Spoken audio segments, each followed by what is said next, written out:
Julen Iriondo naiz, 53 urte ditut eta Oñatiarra, eta Oñatin bizi dena.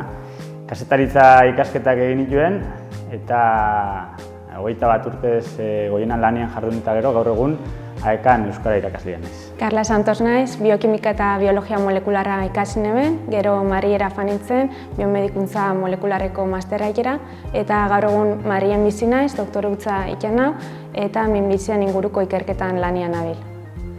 Aupa, Maider Arregi naiz, filosofia ikasi neben eta gaur egun filosofiako irakaslea naiz Donostin instituto publiko baten. Eta asteburutan bertsolari xabe bai, behintzat aldanian. Aupa, Olatzko Hortabarria naiz, 26 urteakot, Oñatiarra naiz, eta lehen hezkuntzako gradua ikasi neben musika inglesa eta hezkuntza elebidunan espezializauta. Gaur egun eskola publikoko irakaslea naiz. Kaixo, Sanako naiz, 25 urteakot eta Oñatikoa naiz. Urgaineko ikasle ohia.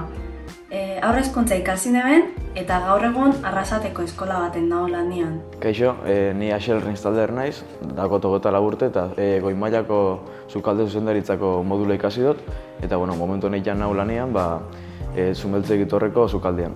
Ni Mikel naiz, 24 urteako eta nik neben ikasketak marketing eta enpresa kudeaketan, gero master bat neben enpresa kudeaketa eta inobazioan, eta oin doktoretza ikasketak egiten nabil enpresa munduan eta enpresa sorkuntzan Euskal Herriko Unibertsitatean.